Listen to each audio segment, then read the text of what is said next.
Hello friends, points டேபிளில் இப்போதைக்கு பார்த்தீங்கன்னா மும்பை இந்தியன்ஸ் தான் வந்து முதல் இடத்துல வந்திருக்காங்க. இந்த சீசன் நிச்சயமாக மும்பை இந்தியன்ஸ் வந்து பிளே ஆஃபுக்கு வந்து போயிடுவாங்க. மும்பை சிஎஸ்கே இந்த ரெண்டு அணிகளுமே பிளே ஆஃபில் ஆடினாங்க அப்படின்னா தான் அது ஃபேன்ஸுக்கு வந்து செம்ம ட்ரீட்டாக வந்து அமையும். அதில் வந்து ரெண்டு டீமில் அட்லீஸ்ட் மும்பையாச்சும் வந்து பிளே ஆஃப் வந்து போக போகிறாங்க. ஏன்னா ஆல்ரெடி வந்து சிஎஸ்கே வந்து எலிமினேட் வந்து ஆகிட்டாங்க. இப்போ வந்து பார்த்திங்கன்னா அந்த மும்பைக்கு வந்து சிக்கல் கொடுக்கும் விதமாக மும்பை அணியினுடைய அந்த முதல் இடத்தை பறிக்கும் விதமாக ஒரு சம்பவம் ஒன்று வந்து நடக்க போகுது. அதை பற்றி தான் இப்போ நம்ம வந்து பார்க்க போகிறோம். ஐபிஎல் பொறுத்த வரைக்கும் உலகம் முழுக்க அதுக்கு வந்து கவனம் இருக்கக்கூடிய ஒரு தொடராக வந்து இருக்குது. எத்தனையோ கண்ட்ரீஸில் நம்ம ஐபிஎல் மாதிரி T20 லீக்லாம் வந்து நடக்குது. அதில் எல்லா நாட்டு வீரர்களும் வந்து ஆடுறாங்க. ஆனால் ஐபிஎலுக்கு இருக்கிற மாதிரி வரவேற்பு எந்த ஒரு கண்ட்ரிலையும் வந்து இல்லை. இன்னொரு புறம் வந்து ஐபிஎல்ல எக்கச்சக்கமான பணம் புழங்கும். இஷ்டத்துக்கு பார்த்தீங்கன்னா பல கோடிகளை வந்து பிளேயர்ஸ்க்கு வந்து கொடுப்பாங்க. அதெல்லாம் நம்ம வந்து மறந்துடக்கூடாது. அதுவும் வந்து ஒரு காரணம். அந்த மாதிரி சூழலில் மும்பைக்கும் ராஜஸ்தான் ராயல்ஸ் அணிக்கும் இடையான போட்டியில் பார்த்தீங்கன்னா மும்பை இந்தியன்ஸ் வந்து 100 ரன்கள் வித்தியாசத்தில் வந்து ஜெயிச்சிருப்பாங்க. மும்பை வந்து கடைசியாக ஆடின போட்டி இந்த போட்டி தான். 100 ரன்கள் வித்தியாசத்தில் ஜெயிச்சதுனால தான் மும்பை வந்து ரன் ரேட்டில் பார்த்தீங்கன்னா +1.2க்கு வந்து போனாங்க. அதேமாதிரி 14 பாயிண்ட் வாங்கி முதலிடத்தை வந்து பிடிச்சிருக்காங்க. அந்த 100 ரன் வித்தியாசம், அந்த கேப்பு தான் மும்பையை வந்து முதலிடத்துக்கு வந்து கொண்டு போணுச்சு அப்படின்னு வந்து சொல்லலாம். ஏன்னா இப்போ வந்து நேற்று நடந்த குஜராத் போட்டியில் பார்த்தீங்கன்னா குஜராத்துமே வந்து நல்லா தான் பர்ஃபார்ம் பண்ணாங்க. குஜராத் அணி 224 ரன்கள் வந்து சேர்த்துருப்பாங்க.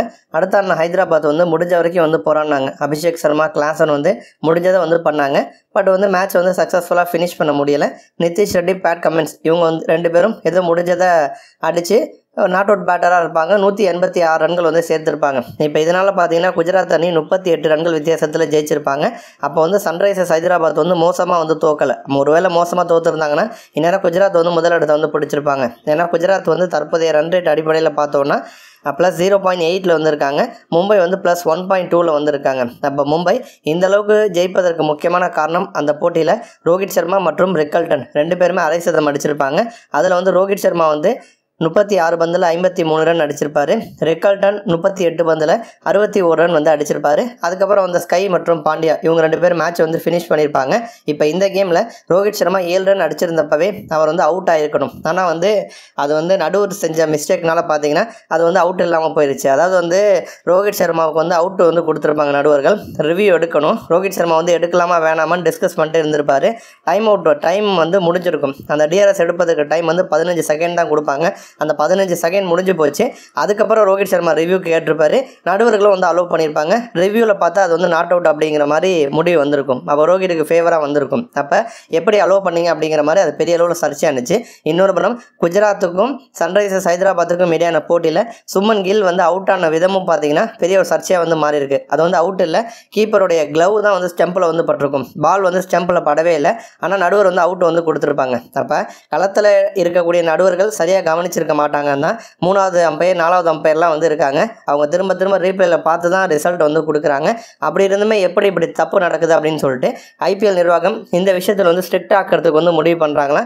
அந்த வகையில் வந்து மும்பைக்கு வந்து 2 புள்ளிகள் வந்து இப்போ குறைப்பதற்கான வாய்ப்பு அதிகமாக இருக்குன்னு சொல்லப்படுது. இப்போ வந்து குஜராத் அணியை பொறுத்த வரைக்கும் குஜராத் வந்து தப்பு நடந்திருந்தால் கூட ஜெயிச்சிட்டாங்க.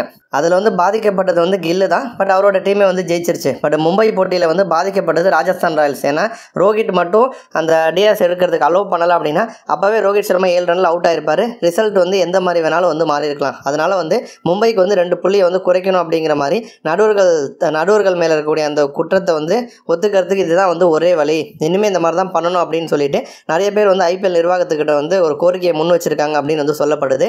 நன்றி.